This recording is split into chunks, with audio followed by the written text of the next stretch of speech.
I'm Buddy Kunanan. Tonight's topic is climate change and Earth Day 2015. And joining us is Father John Layden, the co-convener of the Global Catholic Climate Movement, and of course, Senator Commissioner Harrison Alvarez, Commissioner of the Climate Change Commission. Welcome back, gentlemen, to our third and final segment. Father, we really had a very interesting discussion with Senator Alvarez here. And a question I want to pose to you. Since you told me you attended Copenhagen, you're an activist, and you've been really observing all of these things happening for the longest time. Are we making a dent in this fight against global warming? Because a lot of people see, read about all these meetings in the news, Kyoto, Paris, Peru, Copenhagen, and is this going anywhere? At certain levels, no. Maybe the commissioner might disagree with me here, but on that top level of UN, there's very little progress. But that's where it matters. That's where it matters. Yes. The political leadership. No. There's also other initiatives, like cities are taking initiatives. But there is a terrible problem with leadership. Leadership is afraid to move. My theory on this, it's not officially the Catholic one, but is that the fossil fuel industry and the corporate world in general want business as usual.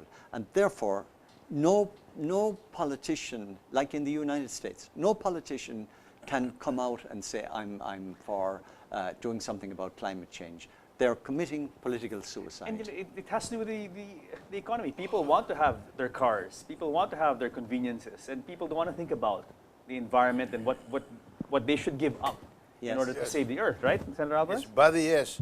But you see, Obama has put out some rules. The new cars cannot come out of Detroit, yung car capital nila, kung hindi ang mga coaching yan must be limited in the discharge of carbon dioxide.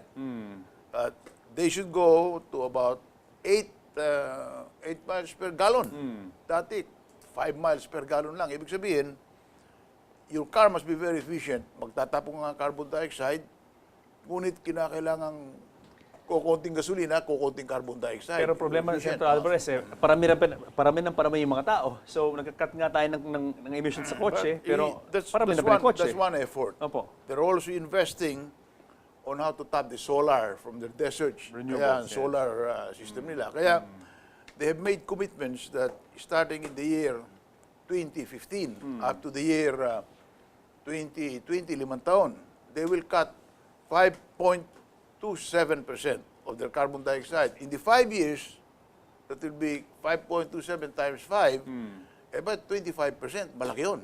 So isang malaking bansang katulad nila. That is their commitment. And thereafter, putol ng putol. Now, tayo hindi pa natin nalalaman kung paano tayo magpuputol. But if all the countries of the world, and that is the agreement in Lima, will cut proportionately to their capacity and to the discharge that they're putting. May formula yan eh. Yung tinatawag na nationally determined contribution. Yes. Indicated nationally determined contribution. Una, ikaw na bansa, gagawa ka kung ilan ang puputulin mo. Huwag palagi na tayo sa Pilipinas, pag-uusapan natin. O itong kaya namin putulin ng carbon dioxide. Maliit naman ang tinatapon natin, maliit din ang puputulin natin. Pero kasama doon sa puputulin ng bawat bansa. Yes. Kaya, alam mo, meron din kaming dialogue, Father. We call it the interfaith dialogue. There you go. One of the conveners is Archbishop Ledesma. I would like to invite you as the speaker. We organized this. I initiated the organization in before President Aquino became president with Gloria Macapagal. And it has continued during the tenureship of President Aquino. We've had about 7 or 8 dialogues from Cagayan de Oro, from Marikina, ganyan. And the religious leaders, the nuns, the lay leaders participate. They will want to protect the creation God gives to man. Yes. So that it will be there for eternity for all mankind to enjoy. Yan ang Father, from your end, it's really good news that the Catholic Church is getting into this fight, and we have a Pope who's very into this, and he believes in this cause. And the Global Catholic Climate Movement is an amazing movement. So. It's a spontaneous grassroots Catholic outbreak, and I got involved accidentally. Somebody was contacted here, Lou Arsenio of the Archdiocesan Care for the Earth, and we've been meeting, Skype meeting, global Skype meeting every Tuesday night for the last few months. Yes. And we launched the thing. So it's people from all over the world. We launched the movement when the Pope was here. Cardinal Tagle gave the opening message to the Pope. What is the Catholic Church planning to do? I mean, are there any, is there any update from the Vatican? What it intends to do to specifically to fight this thing? The Vatican has, there are very good statements coming from both Pope John Paul II and Pope Benedict on the climate, but there hasn't been that much action. But between June and July this year, the Pope is going to issue an encyclical on climate change and on the environment. Now, this is a major thing, and I think that I'm in my wildest dreams, I think this is what the world is waiting for. Somebody to say, folks, this is it, make or break, gumising na, And the Catholic Church is really in a prime position to do something major about this, no? And I think Pope Francis is God-given. I mean, everybody is so positive about him. Absolutely. And if it comes from him, and I think, the problem that I kind of saw with politicians, that, once the Pope says something, then a politician can speak out. Yeah. He can be emboldened to speak out. And I hope that there will be a consolidation of the voices that need. There is also, you say, is there any dent? Well, the amount of awareness throughout the world is extremely high. Kaya lang, it's underneath the radar. But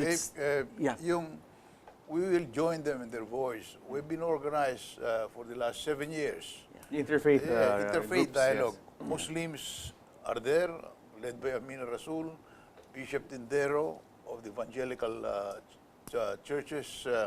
Meron din kaming mga Buddhist. So it's interfaith dialogue, and all the Protestant and Catholic movement are there. Inibita ko nga si Father, our next conference is going to be in Baguio. When is this, April 27, I think. April 27. April 27, yeah. Okay. We bring all the Catholic lay leaders, Protestants, Muslim, Buddhist, and talk about God's creation, how to protect it. Yeah. I have attended in one of your sessions in Malacanang. But people are asking us, why Catholic? Isn't that very sectarian? Well, that's not the yung diwa ng GCCM, our Global Catholic Climate Movement. What people have noticed is many people have been, putting their money where their mouth is, have been being active on this issue. But people have said, well, where's the Catholic voice here? Or where's many Catholics are there, but there is room for, for diversity. Absolutely. And unity is much stronger when it's unity with everybody expressing who they are. For sure, and as I mentioned earlier, I mean, the Catholic organization worldwide is a force to reckon with. And Absolutely. And it is a force, it can be a very powerful force for change. Yeah. What we would hope for as a grassroots movement is that we would have some influence on the institution. So when the institution moves, now that's serious Okay, stuff. after the encyclical that the Pope will come out with in June or July, what are there any activities that the GCCM is planning for the Philippines, let's say? Well, we're still in a kind of an organizing stage. There's a website, CatholicClimateMovement.global, and there are campaigns there. We just finished a campaign for Lent, where we tried to, 40 days of Lent. We could get 40 countries to do a day of fast. We reached 60 countries. We were just newly organized, but with the wonders of the internet, we reached 60 countries. Now we have a signature campaign for political leaders, and that's on the website. How organized are you, or I'll say, with the parishes nationwide and the churches and parishes and parish priests? Are you very organized and very connected? No, we've only started. We've only started, so just and we're in the mobilizing process. and getting your act together. Really. Yes, yeah. We'll be there 7 years. we have an archbishop with us, Yeah.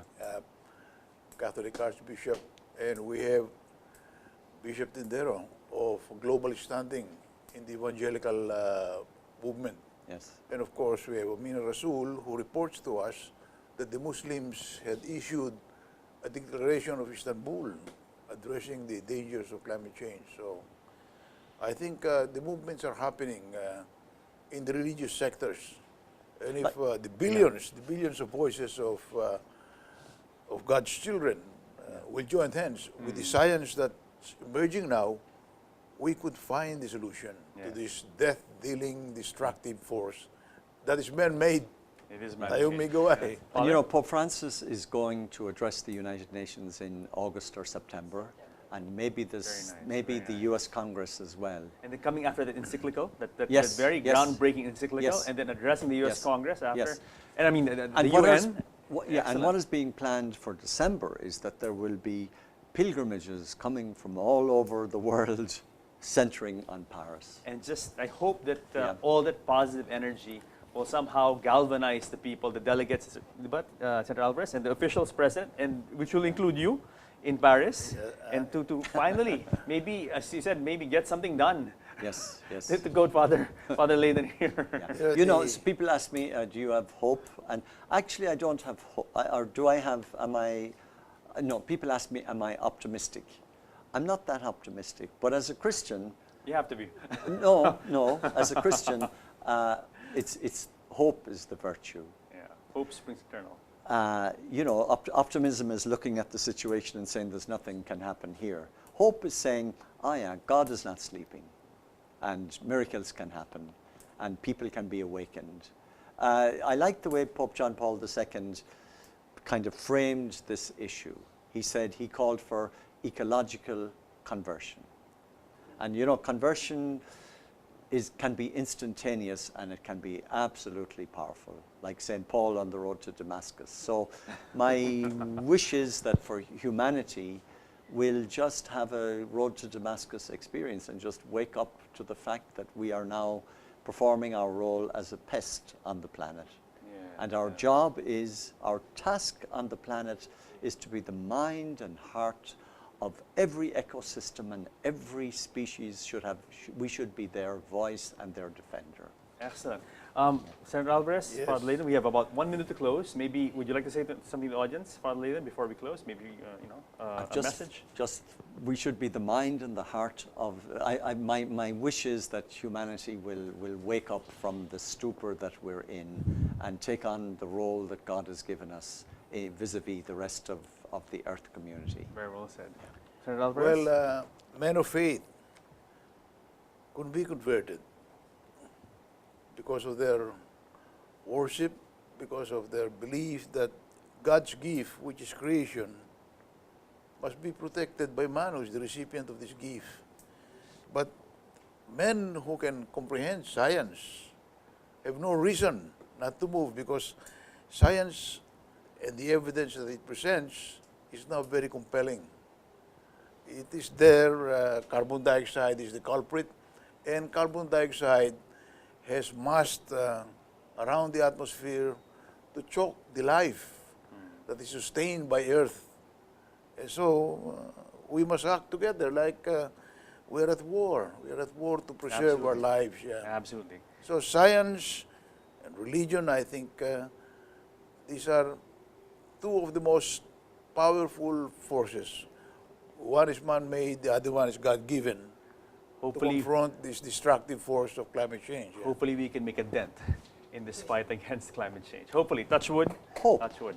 Hope springs eternal. Quoting Yes. you, Father. But Father Layden, thank you very much for Yes. coming to the show. And of course, Senator Alvarez, always a pleasure to have you here, sir. Yes, Thank you very thank you, much. thank And you. I'd like to thank the Climate Education Toolkit of Earth Day for all the wonderful videos that we showed earlier before we came on cam. And rest assured, we will be covering this issue. And I hope you gentlemen can come join me in the studio to share your insights as we move forward in the next few weeks and months. Thank you, sir. And happy Earth Day. Salamat. Happy Earth Day. And happy anniversary of your Ordination. ordination. Yes, Thank thank you, you. Father. Thank Father. you. Yeah, thank you. So Punta po I kayo hope you sa- enjoyed the show tonight, ladies and gentlemen. Join us again next year in the show where we talk about matters to you guys, because you guys matter the most. I'll see you next week.